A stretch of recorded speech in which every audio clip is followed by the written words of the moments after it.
ஏன்னா அந்த இயல்பான சரக்குக்கு நேரம் காலம் எடுத்துக்கொள்ளும், அது காய்ச்சுவதற்கு கூடுதலான நேரம் இருக்கும் அப்படின்றதுக்காக மிக குறைவான இதில் செய்யலான்றதுக்காக தான் இந்த ஆள் கலந்துருக்கிறாரு. இது குறித்து சின்னதுரைக்கும் அந்த கோவிந்தராஜுக்கும் தகராறு ஏற்பட்டிருப்பதாகவும் அந்த இதை சொல்றாங்க. இது போக எவிடன்ஸ் குழுவினர் நாங்கள் 24ஆம் தேதி ஈவினிங் அந்த இடத்துக்கு போகும்போது பெரிய ஒரு போலீஸ் போர்ஸ் இறக்கினாங்க.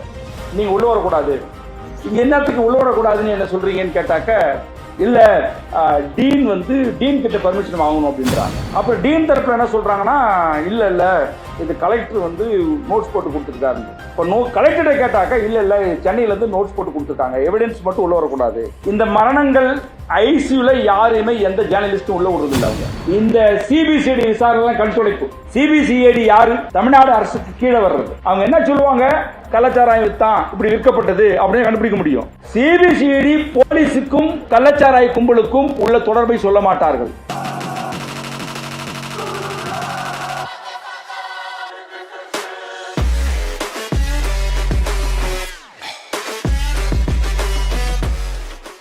போதையை கொடுக்கக்கூடிய இடம் அப்படின்றதுக்காகவும், ஏன்னா அந்த இயல்பான சரக்குக்கு நேரம் காலம் எடுத்துக்கொள்ளும், அது காய்ச்சுவதற்கு கூடுதலான நேரம் இருக்கும் அப்படின்றதுக்காக மிக குறைவான இதில் செய்யலான்றதுக்காக தான் இந்த ஆள் கலந்துருக்கிறாரு. இது குறித்து சின்னதுரைக்கும் அந்த கோவிந்தராஜுக்கும் தகராறு ஏற்பட்டிருப்பதாகவும் அந்த இதை சொல்றாங்க. அந்த நபர் சண்டை போட்டாரு, இது என்ன ஒரு மாதிரி நீ செய்யறன்றலாம் சண்டை போட்டாருன்றலாம் சொல்றாங்க. அப்ப அந்த ஆளு கலந்து கொடுத்து, அப்ப நான் என்ன கேட்கிறேன், நீங்க பாருங்க, நம்ம ஒரு சின்ன தங்கம் இதாகிடுச்சுன்னா கூட ஆசிட் எல்லா நகை கடையும் செக் பண்றவங்க, உங்களுக்கு தெரியும் பாண்டிச்சேரி, கடலூர், சிப்காட், இங்க எல்லாமே உங்களுக்கு ஸ்பிரிட் ரொம்ப எளிதாக கிடைக்கக்கூடிய இடம். அங்க யாருன்றது கண்காணிக்கக்கூடிய சிஸ்டமே இவங்க கண்காணிக்கப்படுது. அங்கிருந்து தான் இந்த இடம் வந்திருக்குன்றதையும் ஒரு கணக்கை அவங்க சொல்றாங்க. இது போக எவிடன்ஸ் குழுவினர் நாங்க எங்க டீம் வேலை பார்த்துட்டு இருந்தாங்க. நான் எல்லா கிராமத்துக்கும் போயிட்டு 24ஆம் தேதி ஈவினிங் அந்த இடத்துக்கு போகும்போது பெரிய ஒரு போலீஸ் போர்ஸ் இறக்கினாங்க. நீங்க உள்ள வரக்கூடாது, இங்க என்னத்துக்கு உள்ள வரக்கூடாதுன்னு என்ன சொல்றீங்கன்னு கேட்டாக்க, இல்ல டீன் கிட்ட பர்மிஷன் வாங்கணும் அப்படின்றாங்க. டீன் என்ன சொல்றாருன்னா எஸ்பி கிட்ட பர்மிஷன் வாங்கணுன்றாரு. திருப்பி எஸ்பி என்ன சொல்றாருன்னா டீன் கிட்ட பர்மிஷன் வாங்கணுன்றாங்க. அப்புறம் டீன் தரப்புல என்ன சொல்றாங்கன்னா, இல்ல இது கலெக்டர் நோட்ஸ் போட்டு கொடுத்துருக்காருங்க. இப்போ கலெக்டரை கேட்டாக்க, இல்ல சென்னையில இருந்து நோட்ஸ் போட்டு கொடுத்துருக்காங்க, எவிடன்ஸ் மட்டும் உள்ள வரக்கூடாது. இது என்னன்ற கணக்கு எனக்கு புரியல. ஏன்னா இந்த மரணங்கள் ஐசியூல யாரையுமே எந்த ஜேர்னலிஸ்டும் உள்ள விடுறது இல்லை. அவங்க ஜெனரல் வார்டோட தான் இந்த போற வரவங்கெல்லாம். நாங்க ஐசியூக்கு போவோம் தெரிஞ்சுதான் அந்த உண்மை கணக்கு என்ன என்றதை கண்டுபிடிச்சிருவோன்றத கணக்கில் மனசுல வச்சுதான் ஹாஸ்பிட்டல்ல நம்மளை விடலன்றதும் தெரிஞ்சிருக்கு. அதுக்கு 2 எம்எல்ஏக்களும் ஒரு அமைச்சரும் இது விடக்கூடாது என்று சொன்னதாக ஒரு நம்பகமான தகவல் எங்களுக்கு அங்கிருந்தே வருது. டீன் தரப்பு என்ன சொல்றாங்க, ஒரு மருத்துவர் தனியாக சந்திச்சு, வாங்க உங்களை ரகசியமா கூட்டு போறோம். நான் என்னங்க தப்பு பண்ணினேன்? நான் என்ன கள்ளச்சாராய வியாபாரியா தனியா பின்பக்கம் போறதுக்கு? நான் ஒரு ஆக்டிவிஸ்ட். இது எதுக்கு என்ன விட மாட்டேங்கிறதுக்காக காரணம் சொல்றேன். நிறைய போலீஸ் போர்ஸ் அன்னைக்கு இறக்கினாங்க. அதுக்கு முந்தின டைம் வரை அது பண்ணப்படலை. இந்த ஆய்வுக்கு போகும்போது ஹோட்டல்ல போலீஸ், எங்கெங்கெல்லாம் போறோமோ அங்கங்கெல்லாம் போலீஸ். அப்ப நான் என்ன கேட்கிறேன், தமிழ்நாடு அரசை இவ்வளவு பெரிய கொடுமை நடந்தவனை கண்டுபிடிக்க முடியல. இந்த மாதிரியான என்ன ஃபேக்ட்ன்றதை தெரிஞ்சுக்க போற இடத்துல இவ்வளவு ஃபோர்ஸ் போட்டு அதை தடுக்கிற வேலையை தமிழக அரசு செய்வது உண்மையிலுமே ஒரு பெரிய ஏமாற்றத்தை கொடுக்குது. இது இல்லாம சில பரிந்துரைகளை நாங்க இங்க அரசுக்கு முன்வைக்க விரும்புறோம். இந்த சிபிசிஐடி விசாரணை கண்துடைப்பு. சிபிசிஐடி யாரு? தமிழ்நாடு அரசுக்கு கீழே வர்றது. சிபிசிஐடி போலீசார் எப்படி அவங்க என்ன சொல்லுவாங்க, கள்ளச்சாராயம் வித்தான் இப்படி விற்கப்பட்டது அப்படின்னு கண்டுபிடிக்க முடியும்.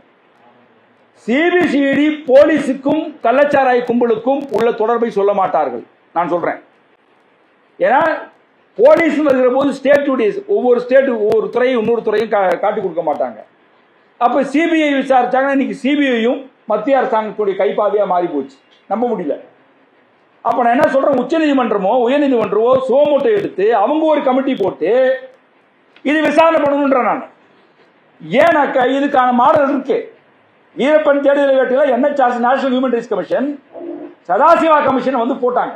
சதாசிவா வந்து கர்நாடகா ஹைகோர்ட்டுடைய நீதிபதியாக இருந்தார். PV நரசிம்மன் வந்து ஃபார்மர் டிஜிபியா இருந்தார்.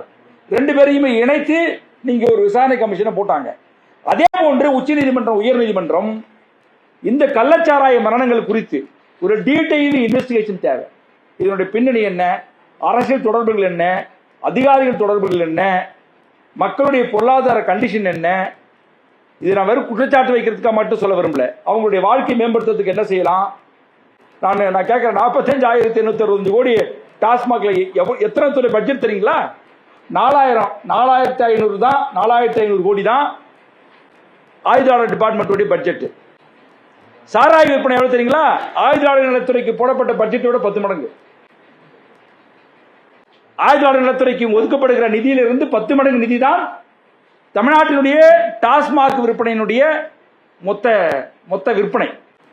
அப்ப இதுல இருந்து எடுத்து எத்தனை பெர்சன்டேஜ் நீ கொடுக்க போறீங்க? இந்த நிவாரணத்தை 10 லட்ச ரூபாய் கொடுத்து என்ன பண்ண போறீங்க? அதனால ஒரு முக்கிய கேள்வி, இந்த நிவாரணத்தை 25 லட்சம் ரூபாயை உயர்த்தணும். இது காரணம் என்னன்னாக்கா, நிறைய பேர் குறிப்பாக ஆளுங்கட்சியை சேர்ந்தவங்க வந்து செத்து குடிச்சான், செத்து போயிட்டான், அவனுக்கே நாங்கள் கொடுக்கணும் அப்படின்னாக்க, குடிக்க வச்ச ஒருத்தன் இல்லைன்னு சொல்ல தடுக்க வேண்டிய கடமை யாருக்கு இருக்கு?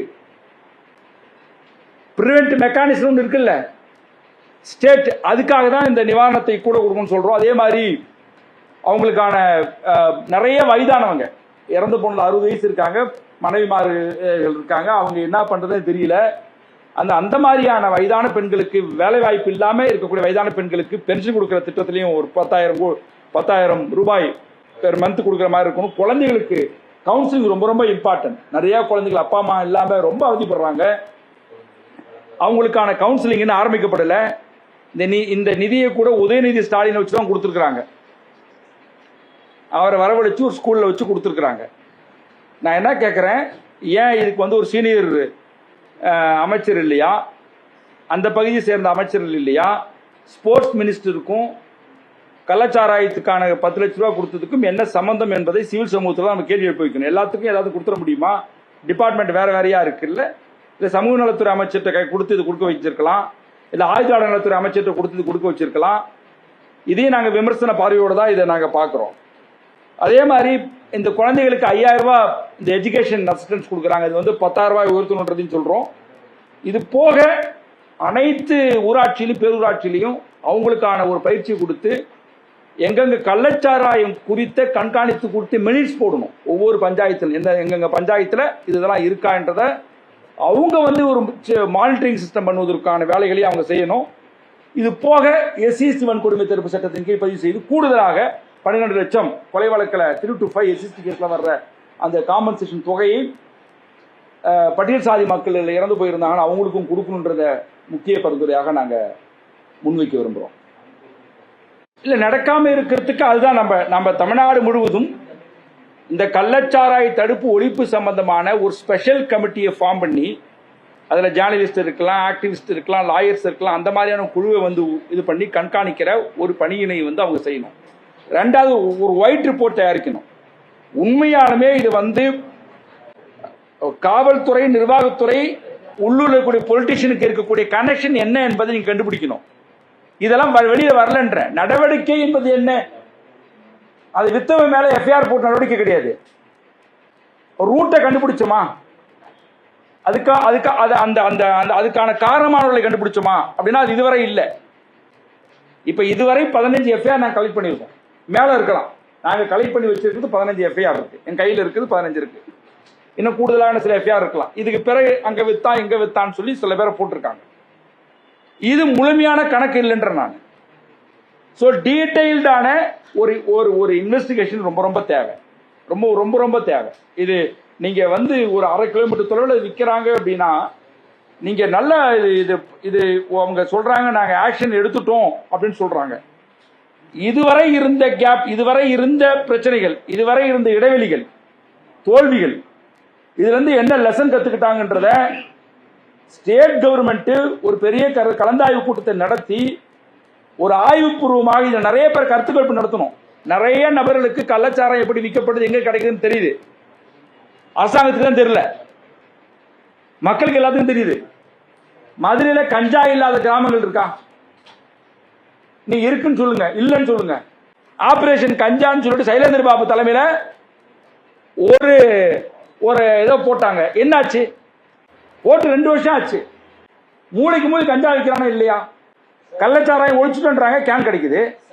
கஞ்சா ஒழிச்சுட்டுன்றாங்க, பொட்டலம் கிடைக்குது.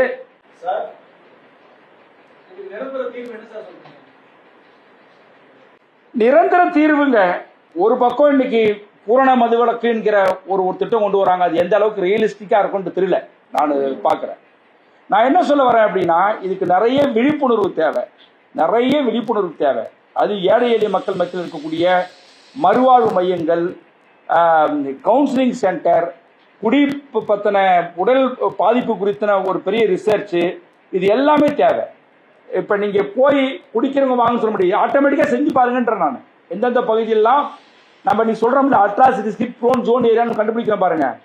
சாராயங்கள் மதுவினால் ஏற்படக்கூடிய இந்த ஜோன் என்ன ஜோன், ரெட் அலர்ட் ஜோன் ஒன்று கண்டுபிடிச்சி 3 நிலையா பிரித்து பாருங்க. நீங்கள் வெறும் ஹாஸ்பிட்டலில் மட்டும் இந்த ரெட்டு கிரீன் எல்லோன்னு கிடையாது, சமூகத்திலையும் இப்படி இருக்கான்னு அது கண்டுபிடிச்சி அதை ஒழிப்பதற்கான ஸ்பெஷல் ப்ரோக்ராம்ஸ் கொண்டு வந்தாதான் இதுக்கு நிரந்தர தீர்வாக இருக்க முடியும்.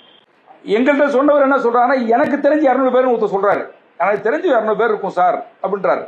இது பரவலாவே எல்லாம் சொல்லப்படுது. அப்ப இவங்க விற்கிறாங்கன்னா இவங்கெல்லாம் யாருன்னு கணக்கெடுக்கலாம்ல, எங்கெங்க விற்பனை நடக்கப்படுது. இந்த மாதிரியான ஒரு முழுமையான ஆய்வு செய்து அதன் அடிப்படையில் ஒரு வெள்ளை அறிக்கை தயாரித்து, நான் அது சமூகத்துக்கு தெரியப்படுத்தணும் கூட அவசியம் இல்லை, ஒரு ஒயிட் ரிப்போர்ட் தயாரித்து நீங்க என்னன்றதை எங்கெங்க இருக்குன்றது ஸ்டேட் அதை கண்டுபிடிச்சு அதை குறைப்பதற்கான வேலையெல்லாம் அவங்க ஈடுபடணும். இல்லை, எங்களை உள்ள விடாம இருக்கிறதுக்கு சொல்றாங்க அவரு. ஆமா, இப்ப அவரு ஒரு 2 எம்எல்ஏக்கும் சொன்னாங்கல்ல, நாங்க எங்களை பத்தி யாராவது அவதூறு பரப்புனா நாங்க கேஸ் போடுவோம்னு சொல்லிட்டு இருந்தாங்க. அவங்களை குறித்து தான் பெரும்பாலான மக்கள் சொல்றாங்க, அவங்களுக்கு தெரியாம இது நடக்காதுன்றாங்க. இல்ல, மக்கள் அவங்க சொல்றாங்க. பட் எனக்கு ரியலிஸ்டிக்கா அது ப்ரூஃப் இல்லை, அதுக்காக சொல்ல வரேன். மக்கள் இந்த 2 பேர் எம்எல்ஏக்கள் பேரை சொல்றாங்க, பெரும்பாலும் சொல்றாங்க. எல்லா பார்ட்டி மட்டும் இல்லை, மக்களுக்கே சொல்றாங்க. உள்ளூர்ல ஒரு எம்எல்ஏ இருக்கிறார், ஏடிஎம்கே எம்எல்ஏ இருக்கிறாரு. நான் அவரையும் கேட்டேன், அவர் தானே இந்த ஊர் எம்எல்ஏ, நீங்க என்ன பக்கத்துல சங்கராபுரம் எம்எல்ஏவும் ரிஷிவந்த் எம்எல்ஏ பேரையும் சொல்றீங்க அப்படின்னு கேட்கும்போது, இல்ல இல்ல அவங்க 2 பேரும் இன்ஃபுளுன்ஸ் பர்சன்ன்றதை மக்கள் சொல்றாங்க. ஆப்போசிட் பார்ட்டி எதுவுமே இல்லைங்க, எதிர்கட்சியும் இல்லைங்க தமிழ்நாட்டில். சாபக்கேடு. எதிர்கட்சி ரொம்ப ஆக்டிவா இருந்திருந்தா சிபிஐ போடணுன்றாங்க. சிபிஐ எப்படி கொடுப்பாங்க? இந்த ஒன் மேன் கமிஷன் எதுக்கு போடுறாங்க? கவர்மெண்ட் ஏன் போடுறாங்க? ஒன் மேன் கமிஷன் 1999 தாமிரபரணியில ஜஸ்டிஸ் மோகன் கமிஷன் போட்டாங்க, நமக்கு எல்லாம் தெரியும். அப்ப இவருடைய ஆட்சி, கலைஞர் ஆட்சி நடந்துச்சு. 17 பேர் போலீஸ் துப்பாக்கி சுட்டு நடந்துச்சு. அப்ப ஜஸ்டிஸ் மோகன் தலைமை ரிட்டையர்ட் ஆன ஜட்ஜி அவர் பேர்ல போட்டாங்க. 2011 அம்மையார் ஜெயலலிதா அவங்க ஆட்சி, பரமக்குடியில் 7 பேர் துப்பாக்கி சூடு சம்பவம். அப்ப ஜஸ்டிஸ் சம்பத் கமிஷன் போட்டாங்க. இந்த சம்பத் கமிஷனும் மோகன் கமிஷனும் முதலமைச்சர் என்ன சொன்னாலும் அப்படிதான் அறிக்கையா கொடுத்தாங்க. இப்ப என்ன, நாளைக்கு சிபிஐ கேட்டு கோர்ட்டுக்கு வருதுன்னு வச்சுங்களேன், கவர்மெண்ட் என்ன சொல்லும்? சிபிசிஐடி போட்டோம், ஒன் மேன் கமிஷன் போட்டோம், இத்தனை எஃப்ஐஆர் போட்டோம், இவ்வளவு காம்பன்சேஷன் கொடுத்துட்டோம், விசாரணை துரிதமா நடக்குது, அதனால சிபிஐ தேவையில்லைன்னு. இதெல்லாம் தெரிஞ்சுதான் ஏடிஎம்கே போட்டுச்சான்னு தெரியல.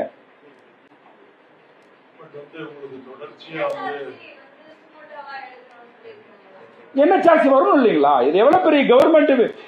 அபிஷியல்ஸ் உடைய என்ன சார்ஜுக்கு ரோல் இருக்கு. ஒரு அரசு அதிகாரிகள் தங்கள் கடமையை தவறுகிற பட்சத்தில் இது சோமோட்டோ எடுத்து வரலாம். இதுக்கு யாரும் பெட்டிஷன் போடணும் அவசியம் இல்லை. கண்டிப்பா நம்ம அதை வரவேற்கணும். என்ஹெச்ஆர்சி கண்டிப்பா விசாரணை பண்ணும்.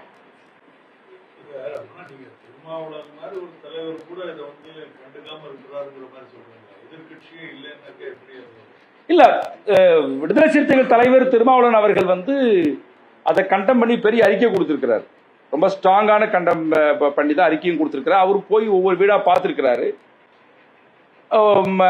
அவரு இந்த மது விற்பனையை பற்றி அதிகமாக பேசியதுனால ஆளுங்கட்சி வருத்தப்படுறாங்க, ரொம்ப கோவப்படுறாங்கன்றதும் எனக்கு தகவல் வந்துச்சு. நம்ம ரொம்ப நம்பிட்டு இருந்து இப்ப பாருங்க, அண்மையில ஆணவ கொலைக்கு தனிச்சட்டம் தேவையில்லைன்னு வேற அறிவிச்சிருக்கிறாரு.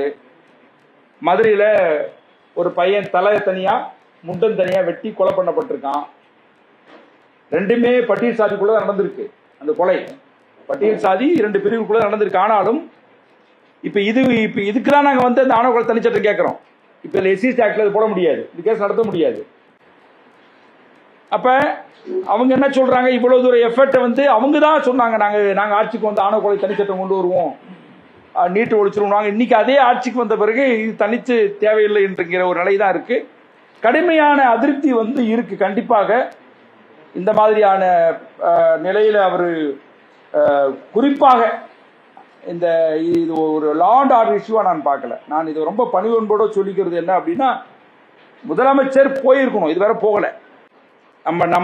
அவர் ஆளுகிற ஒரு மாநிலத்தில் கிட்டத்தட்ட 65 பேர் இன்னைக்கு இறந்து போயிருக்கிறாங்க. நம்ம மாநிலத்தில் நம்முடைய மக்கள், நம் தமிழ் மக்கள் 65 பேர் இறந்து போயிருக்கிற நிலையில அவர் வந்து ஸ்பாட்டுக்கு போயிருக்கணும்.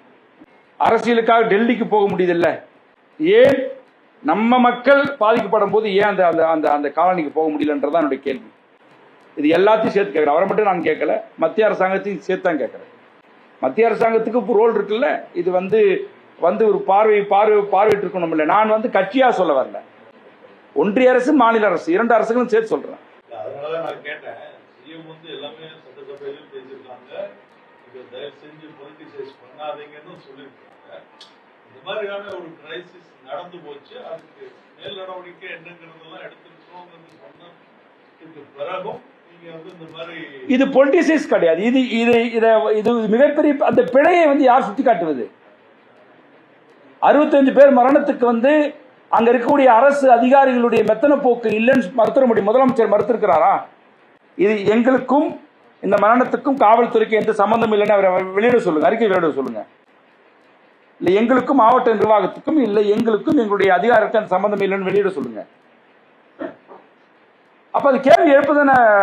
இப்ப எல்லாம் நடந்து போச்சு, இதுவரை நடந்துட்டோம், அடுத்தது பார்க்கலாம்ன்றது அடுத்த கட்ட முன்னெடுப்பு. நான் இல்லைன்னா மறுக்கலாம் சொல்ல வரல. இது நம்ம பொலிட்டிசைஸ் பண்ணப்படல. இப்ப நீங்க 27 பேர் இறந்து போனோம், ஒவ்வொரு நாளும் இந்த கணக்கு வந்துகிட்டே இருக்கு. நீங்க பெரிய பட்டியல போடுறாங்க, இந்த நேஷனல் லெவலில் இங்க நடந்திருக்குன்னு. இது இன்னைக்கு மிகப்பெரிய பட்டியல் ஆகிருக்குல்ல, பொறுப்பேற்றுக்கணுன்ற நான். இந்த சாராயம் அப்படின்ற ஒரு விஷயம் வந்து எனக்காக பூர்ண மதுவிலக்கு மேல நிறைய பிரச்சனைகள் இருக்கு. அது ஒரடியா தடுத்துட முடியுமான்னு தெரியல. இன்னைக்கு இன்டர்நேஷனல் என்ன சொல்றாங்கன்னா, இதை வந்து பொறுப்புணர்ந்து எப்படி குடிக்கணும், இதுக்கான ஏஜ் லிமிட் என்ன, அதை எப்படி கட்டுப்படுத்துறது பத்தி தான் நிறைய பாலிசி கிரியேட் ஆகுது. பூர்ண மதுவிலக்குன்றதுலாம் நிக்காது, இன்டர்நேஷனல் சொசைட்டிக்குள்ளேயே தோத்து போயிட்டு தான் சொல்ல வராங்க. அட்லீஸ்ட் அந்த மாதிரியான விழிப்புணர்வு ஒன்று தேவை. ரெண்டாவது நான் என்ன சொல்றேன், பஞ்சாயத்தை சொல்ல வரேன். இந்த மாதிரி இல்லீகல் சாராய விற்பனை ஆகுறது, அங்கிருந்து வாங்கிட்டு வந்து பிளாக்ல விற்கிறது, டாஸ்மாக்ல இருந்து வாங்கிட்டு வந்து பிளாக்ல விற்கிற சிஸ்டம், இதெல்லாம் ஒழிக்கப்படணும்ன்றதுதான்.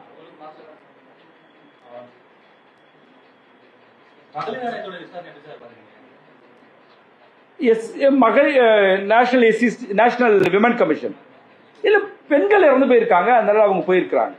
எஸ்சிஎஸ்டி கமிஷனும் போயிருக்கிறாங்க. NHRC தான் மேடம் சொன்ன மாதிரி வரப்போறாங்கன்னு சொல்லிருக்காங்க. எல்லா கமிஷனுமே வரணும். ஈவன் இது வந்து நேஷனல் சில்ட்ரன் கமிஷனும் வரணும், அவங்க தான் வராம இருக்காங்க. நிறைய குழந்தைகள் இறந்து போனதுனால நேஷனல் சைல்ட் ரைட்ஸ் கமிஷனும் உள்ள வந்து அவங்களும் ஆய்வு பண்ணாங்கன்னா சரியா இருக்கும். எல்லா கமிஷனும் வர்றதுதான். இதுல சார் சொன்ன மாதிரி நம்ம பொலிட்டிசைஸ் பண்ணப்படல, ஆனால் இது மிகப்பெரிய ஒரு ஹியூமன் ரைட்ஸ் வயலேஷன் என்பதை நம்ம சுட்டிக்காட்ட விரும்புறோம்.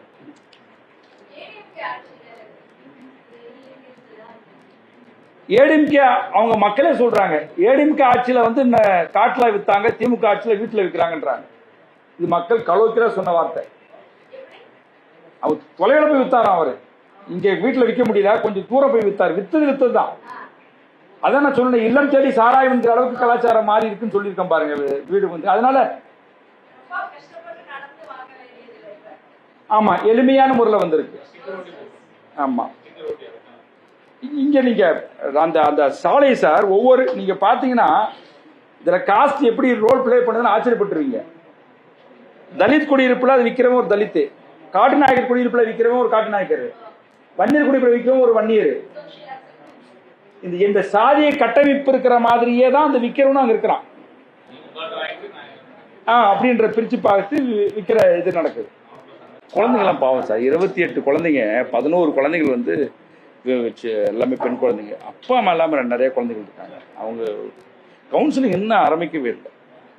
அந்த போயிட்டு ரொம்ப பாவம், ஸ்கூல் போறது எல்லாமே எல்லாமே சிக்கல் இருக்கு. அந்த குடியிருப்புலாம் பார்த்தீங்கன்னா எல்லாமே குடிசை சார். இந்த நகர்ப்புற சேரி இருக்கும் பார்த்தீங்களா, ஸ்லம், அது மாதிரி இருக்கு. நம்ம இதுக்குள்ள போவீங்கல்ல, நம்ம இந்த இங்க போற மாதிரி இருக்கு, கரும்பாலைக்குள்ள போவோம்ல, அந்த மாதிரி குடியிருப்புகள் இருக்கு. அதை விட ஒஸ்டா இருக்கு. கருணாபுரம் அப்படி இருக்கு.